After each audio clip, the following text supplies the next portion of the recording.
Who says bust up shot with button glove? How many of you remember that was the name for chatagine? So let's make some lovely curry chatagine with coconut milk and have some lovely parata roti to enjoy. Come on in, let's start the recipe. Hi foodies, let's make some curry chatagine. So in here I have onion, pepper, garlic, some black mustard seed, white mustard seed, cumin seed, and some methi seed. I'm using vegetable oil and also some mustard oil. Have that fry really beautiful in there. Now I'm going to add a little bit of water and let it melt down to release its lovely sweet taste. So let's take a look now. So you see the water burn out and all you see in there is some oil. Here I have my chatagine. I cleaned some seed and I put it in there, and I use all the entire gut of the chatagine. So here I have some curry powder from Raj Puri. It's coconut curry powder. The label is over it. I don't know why they would do that. There you go. Coconut curry powder. So it's the first time I'll be trying this brand of coconut curry powder. It's very dark. It's not yellow like the previous one that what you see I was using with the Trinidad flag and the Guyanese flag. So let us see how well this coconut powder could deliver for us. So in goes that. I'm not putting too much. And of course you all know I like to add my little bit of turmeric in there. Let's raise that heat up a little bit now, and let's just bougie, as you would say, bougie the masala. So we bougie in that curry powder a little bit. What we're doing, we're waking it up in the oil. So we're not burning this up because that's parched already to perfection. We're just waking back up the oils in the spices in that curry powder. Now clearly I could tell you, you see this pot is not bubbling up a storm. It have very little coconut in that curry powder. So I do not know how the taste will be, but I know it's not fully loaded or have a lot of coconut in there. Maybe they have artificially flavored coconut in that powder. Trust me, I know what I'm telling you. So now let's just add 1 tablespoonful of water and give it a little mix now. So it's going to come like into like a little paste sort of. I lower the heat so it don't make too much noise.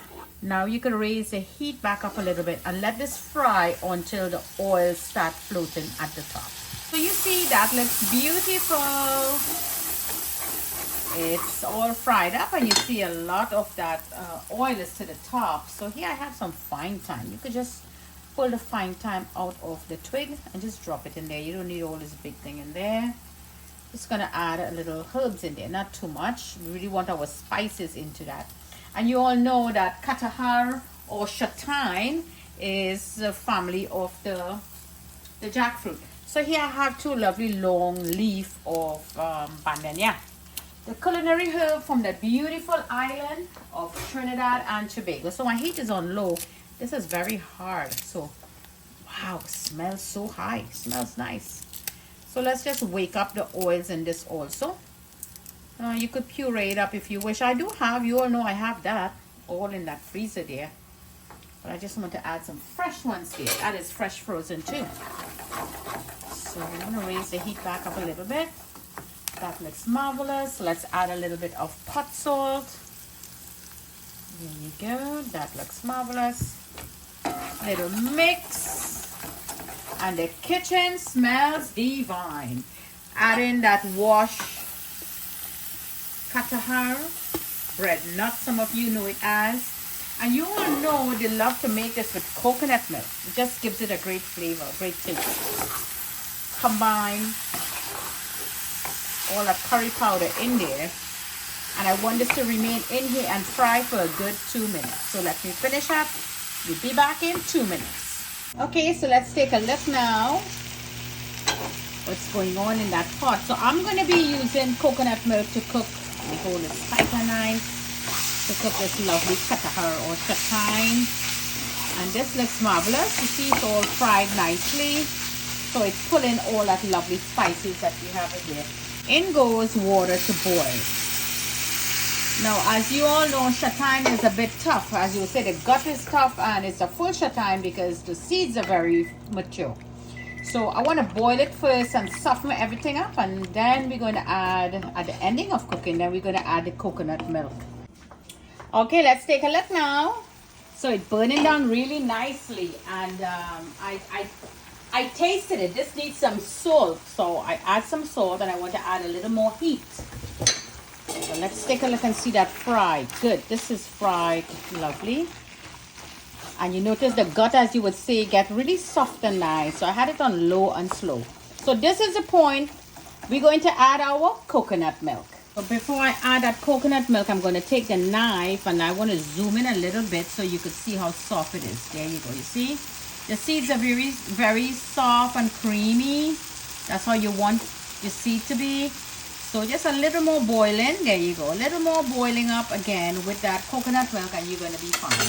So here is my instant coconut milk. If you have a coconut in the backyard, you go ahead. If you have a can of coconut milk, you also go ahead. My reason for adding the coconut milk last and low and slow, again we're going to go, is because it stays in there and you get that full flavor instead of having it boil out. We're going to be double this amount of water to boil it out. I don't want that. So I want the rich, creamy flavor of that coconut milk to remain and it give it a lovely sweetness. So let this continue now. Again, low and slow. The heat is good and the salt is good. So let this continue boiling now. So let's take a peek now. Yeah, I think this is done, right? Yes, it is. So let's leave the pot open a little bit and let it just cook for 2 more minutes. Okay, foodies, so this looks good. That's right. So now you all know my secret. It's not a secret anymore. My 7 spice powder. Or if you have your panch puran, as I showed to you, you could just sprinkle a little bit, turn that heat off, cover the pot, leave it there for 5 minutes and then open it. So lovely dish here from Jenny's Walk, and then we're going to do a lovely plating. So there you go, foodies, our lovely chatagine or bread nut or katahar. And what pairs well with that? Yeah, if you say bust up shot, there you go. How about that? So join into my page and you will see how to make that lovely bust up shot or parata roti that goes so well, and a nice little ancha or kuchila or whatever have you. Here I have some lovely onion and a chilies that you could enjoy with this divine dish. So let me know, leave me a comment how many of you enjoy this meal just as this. Lovely recipe here from Jenny's Walk, always bringing great flavors to the table. So don't forget to like and share this recipe with your friends and family. Follow me on Facebook, Instagram, and subscribe to my YouTube channel. From my kitchen to your kitchen. Happy cooking.